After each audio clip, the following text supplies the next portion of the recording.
Euzu billahi mineşşeytanirracim. Bismillahirrahmanirrahim. Elhamdülillah ve salatu ve selamu ala Resulillah. Değerli arkadaşlar, Dastanhay Mesnevi ve Nesr adlı Farsça dersimizin üçüncüsünü yapmak üzere birlikteyiz. Bu kitabımız daha önce başlattığımız Farsça öğretme setinin dördüncü kitabı oluyor. Bu kitaplar bizim YouTube kanalımızın oynatma listelerinde mevcut. Birincisi Farsça gramer Ahmet Cevat merhumun. İkincisi iki cilt halinde, iki kitap halinde Handan isimli eser. O da ayrı bir klasörde bizim oynatma listelerimizde mevcut. Bu da üçüncü klasörümüz oluyor. Dördüncü kitabımız. Birinci hikayemizi okumuştuk. İkinci hikayemiz Tuti ve Bakkal. Papağan ve Bakkal. Bu kitabımızın derleyicisi Mevlana Mesnevisinin şiirlerini nesre çeviren, bu konudaki şiirlerini düz yazıya dönüştüren kim? Doktor Mahmud Futuhi isimli zat. Kitabın derleyicisi bu, hazırlayıcısı bu zat. Tuti ve Bakkal, yani papağan ve bakkal. یک فروشنده در دکان خود یک توتی سبز و زیبا داشت. Bir dükkan sahibi kendi dükkanında yek totiye sebzu ziba daşt, bir yeşil ve güzel papağana sahipti. Bir yeşil ve güzel papağanı vardı. Tuti misle adamha harf mizet ve زبان insanha را بلد بود. Tuti papağan misle adamha, tıpkı insanlar gibi harf mizet konuşuyordu ve زبان insanha را بلد بود ve insanların dillerini biliyordu. Yani insan dillerini biliyordu. Hikaye bu. نگهبان فروشگاه بود و با مشتریها شوخی می کرد و آنها را می خنداند. Nigahban فروشگاه بود. Bakkalın, marketin, bakkalın bekçisi gibiydi, gözetleyicisi gibiydi ve با مشتریها شوخی می کرد. Müşterilerle şakalaşıyordu.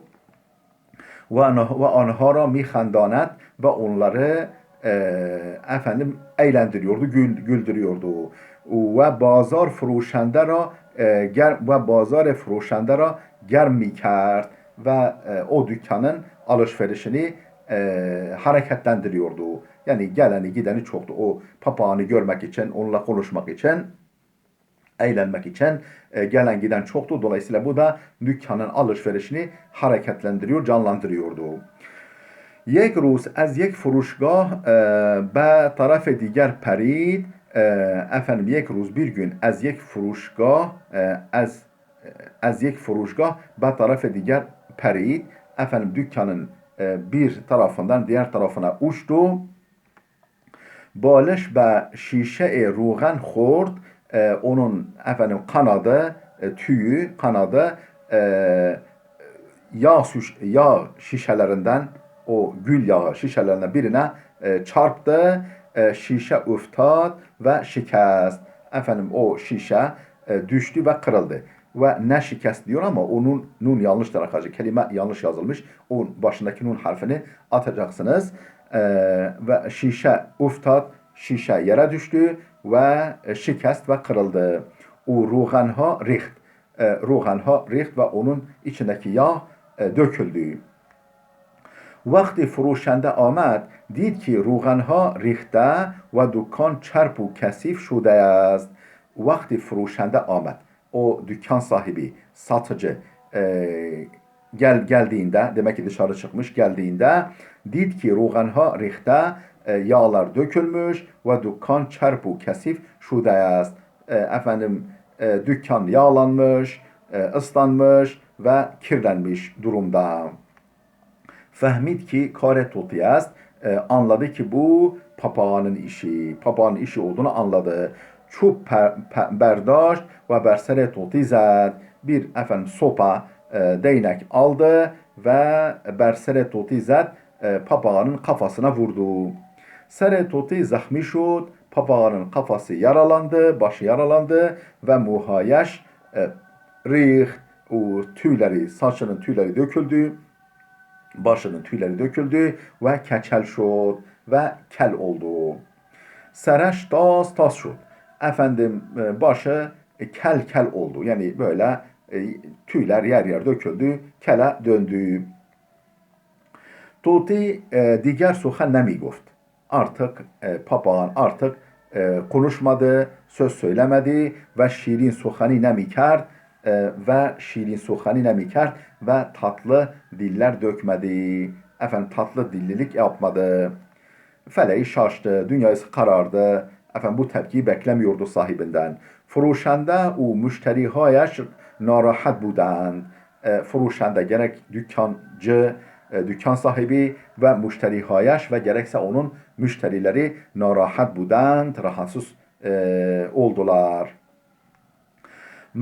مرد فروشنده از کار خود پیشمان بود و می گفت efendim مرد فروشنده o satıcı şahıs dükkan sahibi az kar خود pişman بود işinden yaptığı işten pişman oldu ve mi گفت ve dedik ve diyordu ki kaş destem mi şikast ta tuti ra nemizedem kaş keşke efendim elim kırılsaydı da ta tuti ra nemizedem papağana vurmasaydım. Keşke elim kırılmış olsaydı da papağana vurmasaydım.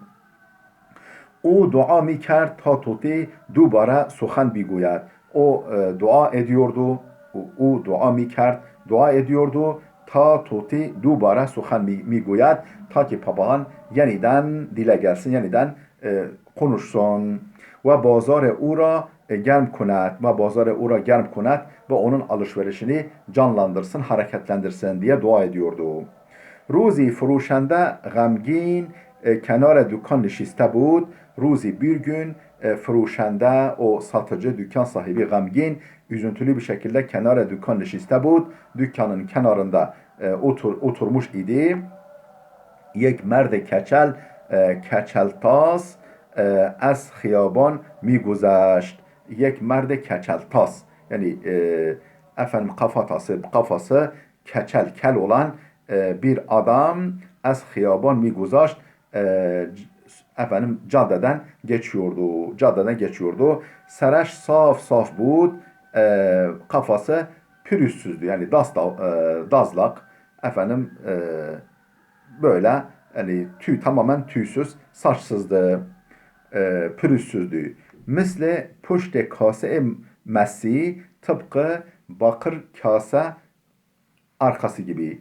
Bakır tasın arkası gibi dümdüz pürüzsüzdü. Hiç kafasında saç yoktu o geçen adamın. Nagihan tuti goft. Ansızın o papağan dedi ki ey merde keçel, ey kel adam, çera şişe rogan ra şikesti o keçel şudi. Neden efendim ya şişesini döküp de kel oldun? Neden yani sen o kendine kıyaslıyor. Yani o insanı kendi sanki böyle kafası kel olan her varlık, herkes efendim yağ şişesini dökmüş de kafası kel olmuş. Ne diyor? Ey merde keçel, ey kel adam, çıra şişe rugan ra şikesti o keçel şudi, neden yağ şişesini döküp kel oldun? Tu ba in kar be encümen keçelha amedi ve uzve encümen ma şudi. Tu ba in kar sen bu işinle, bu yaptığınla yani ey adam sen bu işinle be encümen keçelha amedi efendim keller topluluğuna gelmişsin, keller cemiyetine katılmışsın ve uzve encümen ma şudi ve bizim topluluğumuzun üyesi olmuşsun. Ne bayet ruğanha ra mirihti. Efendim yağ dökmüş olmayasın. Ne bayet ruğanha ra mirihti. Efendim yağ dökmüş olmayasın. Merdum az mukayese tuti xendidend. İnsanlar bu papağanın bu mukayesesinden, bu kıyaslamasından güldüler. O fikr mi kerd, o düşünüyordu ki papağan her ki keçer başet, kel olan herkes rugan rihte est, yağ dökmüştür. Yani kel olan herkesin yağ döktüğünü düşünmüş. Efendim değerli dostlar, hikayemiz burada bitti. Efendim bu hikayeyi Mevlana niye anlattı? Benim anladığım kadarıyla efendim bizim idrak alanımızın dışındaki bir takım kavramlar var. İdrak alanımızın dışında kavramlar. Mesela kabir alemiyle ilgili kavramlar var, ahiretle ilgili kavramlar var, melek alemiyle ilgili kavramlar, ilahi alemle ilgili kavramlar var. Biz bunları efendim duyduğumuzda yani kendi dünyamızdaki yani idrak alanımızın içindeki varlıklarla kıyaslıyoruz. Mesela işte meleklerin işte kanatlı melekler dediğimiz zaman acaba bu kuş kanadı gibi mi veya kapı kanadı gibi mi? Yani genelde öyle kıyaslıyoruz. Veyahut da Allah'ın rahmeti dendiği zaman efendim böyle yufka yürekliliğimize kıyaslıyoruz. Diyelim ki mahşerdeki mizandan bahsedildiği zaman biz sanki böyle iki kefesi olan bir mizan, bir terazi gibi algılıyoruz. Efendim amel sayfaları dağıtıldığı zaman biz karnelerin dağıtılmasını yani düşünüyoruz. Sanki böyle bir şey olacağını düşünüyoruz. Halbuki bunlar bambaşka hususlardır. Sırf efendim anlayalım, efendim birazcık aklımıza yakınlaşsın diye Cenab-ı Hak bu şekilde veya Peygamber Efendimiz bu şekilde o hakikatleri bize sunmuşlar. Yani biz yani papağanın kelliğiyle efendim adamın kelliği arasında ne kadar fark var? Papağan kendi o dünyasında herkesi kendine kıyaslıyor.